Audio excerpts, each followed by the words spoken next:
Hello and welcome to my playthrough of Pacific War, The Struggle Against Japan 1941-45, designed by Mark Herman. Today we're taking a look at the second engagement scenario, which is Savo Island, that happened 8th and 9th August 1942. So on the American side, or the Allied side, since there are two Australian ships, we have two task forces, and on the Japanese side we have one task force with four ships. Before we start, we make a quick overview what the numbers of the back of the counter means.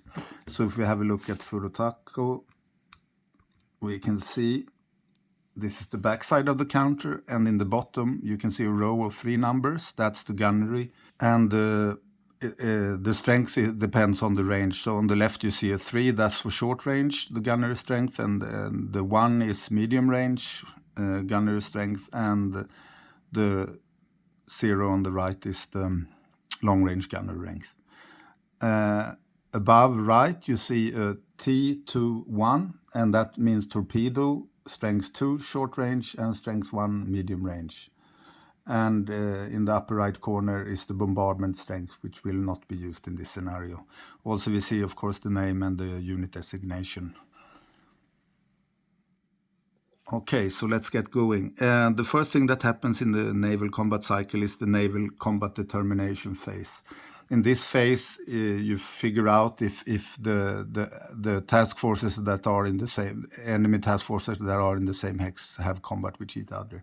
In this case, it's already decided by the scenario there will be combat, and also it has been established that the Japanese side has surprise. The engagement will happen during night. It's also been established by the scenario. And if you look at the map for Savo Island, we will find that it is a restricted water hex. And if you look at the range determination table, we can see that in restricted water in night, the range is always short. So this whole battle will be fought at short range. So the first thing that happens is that every player commits 4 ships to the fight, and if you have less, you commit all you have. So for the Japanese it's simple, they commit all 4 that they have, and for the Allied I've decided I'll use the best ships that are available. These other 4 won't enter the combat until naval combat cycle 2. So these are the opposing forces in the first combat round. So we move to naval combat round 1. Okay, since the Allied have been surprised, they cannot return fire in the naval combat round 1, and neither can they do that in naval combat round 2. It's not until the naval combat round 3 that they can return fire. The first thing we have to determine is who attacks what. You have to assign a target for every ship that is participating in the fight before you start rolling the die. So I've decided to attack this way, this one attacks this, and so forth. You could gang up or do whatever you like, but I want to put hurt on every ship so they become weaker, because the victory conditions I need to have none. I don't want any of my ships sunk, and I think it's better to spread the damage than focus on one actually. When it comes to the torpedoes, you have to decide if you're going to use them or not at this moment, and you can only attack the same target that you're using the guns on with your torpedoes. You cannot split torpedoes on one target and the gunnery on another target. You have to use it on the same. So the idea is that every ship here will use torpedoes also in the first round here of combat. So let's begin. Tenru is attacking Bagley, and Tenru has a short-range combat strength of 1. So we roll on the air naval combat result table, and we roll a 5. And a 5, if we look at the strength 1 and we go down to 5, we see that that's actually a miss. So the gunnery had no effect on Bagley. And then we use the torpedo, and the torpedo strength is 2. And we roll a 2. And if we look at the strength of 2 and we go down to the torpedo combat, naval versus naval, we will see that we get 1 hit on Bagley. Had the Allies been able to fire back, then of course we wouldn't apply this damage before until this ship has been able to fire back. But since they cannot fire due to surprise, we just put it there immediately. Next we have Takao versus Kent, and Takao has a short-range combat gunnery strength of 5, but it's reduced by 3 since it has some damage already, some hits already. So that means it has a modified combat strength of 2. And we roll a 6, that's probably a miss. Yeah, the gunnery had no effect, and then we used the torpedoes, and this has stronger torpedoes, so it has a torpedo strength of 4, but it's reduced by 3, so torpedo strength of 1. Let's see. And we roll an 8, that's also nothing. And then we come to Aoba, firing at the Northampton, and it has a gunnery strength of 3. We roll a 2, and the 2 is a 1 hit. And then we use the torpedoes with a strength of 2.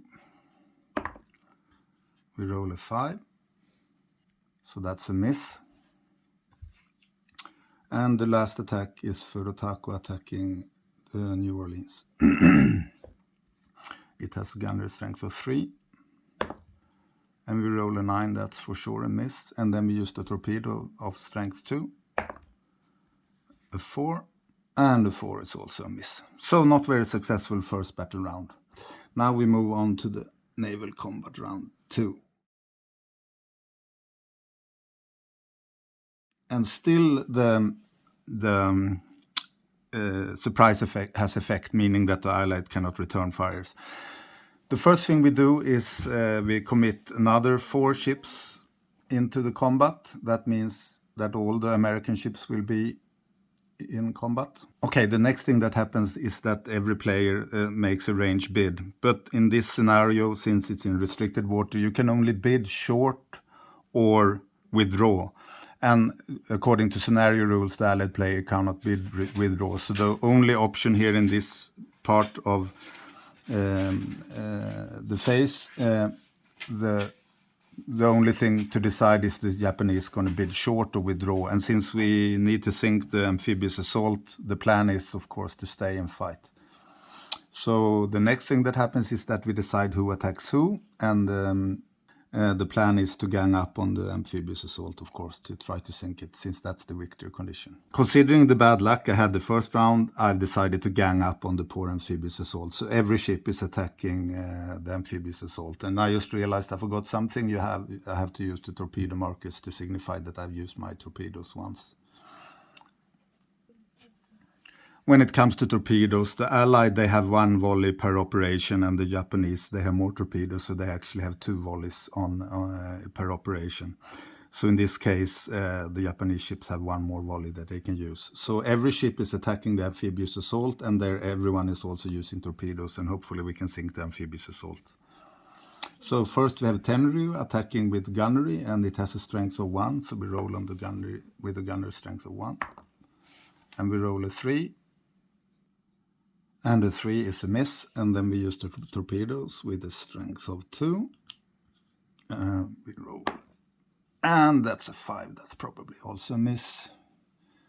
Yeah, that's a miss. And then we have Takao firing with a strength of 5 minus 3, so 2. Finally, a critical hit. So that's 1 hit, and then we roll on the critical hit table. And we roll a 4, so that's no more hits. So Takao continues to attack with torpedoes, and it has a torpedo strength of 4, reduced by the hits it has, so it has a torpedo strength of 1. And we roll a 7, that's for sure a miss, and then Aoba fires with a gunnery strength of 3. It rolls a 4. A 4 is a miss, so now we use the torpedoes with a strength of 2. And we roll a 9. Not very good. Okay. Now we have the last ship attacking the amphibious assault. We have a Furutako attacking with a gunnery strength of 3. A 9. Okay. So the last attack from Furutako is using the last torpedoes. It has a strength of 2. Critical hit again. We roll a 0. And that's 2 more hits so it now has 3 hits. And I almost forgot the critical hit, so we have to roll on the critical hit table. And we roll an 8. That's actually another 2 hits. For a total of 5 hits on the amphibious transport. Okay, the victory conditions for the scenario is that I have to inflict 4 or more hits on the amphibious transport without losing 2 ships, Japanese ships. If I lose 2 Japanese ships, then I have to sink the transport and then I still win. So probably I can sink the transport, but I will take a lot of losses. But I still win the scenario, so let's go for that. So we move over to naval combat phase 3. And the first thing we do is add more ships, but not every ship is committed now in both task forces. So the next step is to do the range determination. But as I explained earlier, only the Japanese has the option here of staying at short range or withdrawing. But since we want to win, we're going to stay and fight. And so now we decide who is attacking who. So I've decided these 4 ships will be attacking Port Takao that has already been hurt. And these 3 ships will be attacking the weaker ship in the Japanese force, which is the light cruiser. So if the Japanese don't manage to sink the amphibious fort, of course there is a slim chance of them failing. Then the Allied have a chance to win the scenario by sinking 2 Japanese ships. And now that the Allied can return fire, the combat is simultaneous, so we don't apply any hits until the combat has been resolved. And I've decided that all the Japanese ships will be attacking the amphibious assault. It might be overkill, but I want to make sure it's sunk. So let's start with Tenru. It doesn't have any torpedoes, but it has a gunnery strength of 1 at short range. And we roll a 0, and that is 1 hit. So the amphibious assault is sunk.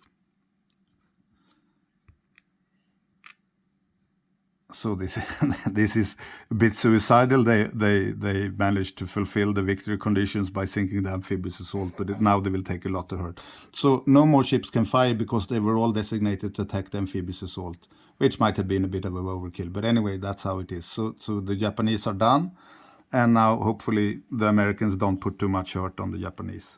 So let's start with, from the left to right, we have Perth, who has a gunnery strength of 2, reduced by 2 for the hits it already has. So it's a gunnery strength of 0. And let's see if they can produce a hit. The 9 is for sure a miss. So we continue with its torpedo. And that's actually reduced now. It's torpedo 0, but it's reduced to... you have to roll a 0 and then you have to roll a 4 again just to produce a hit. So we have to start with a 0. We actually do that. Wow, that's not a critical hit. But if the next one is a 0, will be a critical hit. So let's see. And we roll a 2. Wow, it's producing hits. So 2. No, I was wrong. A 2 is actually no result. Wow, they're weak when they are. No, I'm actually reading the table wrong. So 0 and then below 4, that's actually... that is actually 1 hit. Okay, so Perth has no more torpedoes. And then we move over to Bagley. It starts with the gunnery strength of 2, reduced by 1 due to the hit. So it has 1. And we roll a 1. That could be something. That's actually another hit, and then he uses his torpedoes. It has a torpedo strength of 5, and it's reduced by 1, so torpedo strength of 4. And we roll a 6. 4 on with the 6 is a miss.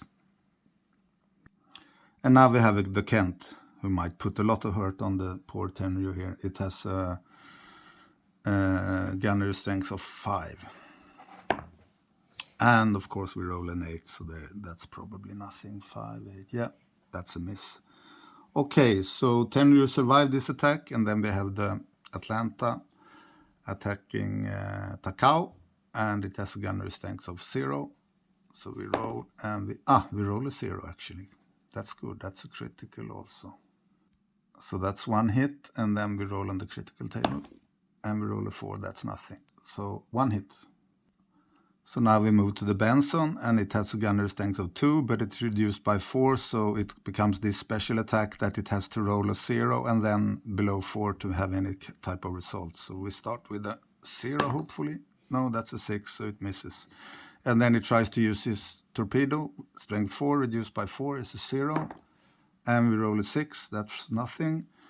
And then we move to Northampton. It has a gunner strength of 5, reduced by 1, so gunner strength of 4. And we roll a 1. So that's actually 2 hits, and it already has 4 hits, and its hit capacity is 6. So Takao is sunk. And since these other ships were also intending to attack Takao, the naval combat is over. Okay, actually the scenario is concluded with the Japanese victory for having sunk the amphibious assault. I will briefly mention what happens when there are still ships on both sides left in the hex. So now first the advantaged player gets the option to do withdraw, and then the disadvantaged player gets the option. If anyone withdraws, they move out of the hex to adjacent hex. But if both stay, the combat continues in the next battle cycle, and then it immediately starts in phase 3. And neither can move away during the moment phase if both stay. They have to fight the next battle cycle again. And it's automatically a short range also. Okay, thank you for joining me in this battle. Please like and subscribe if you like what you see. And see you next time when we go to engagement scenario number 3. Bye-bye.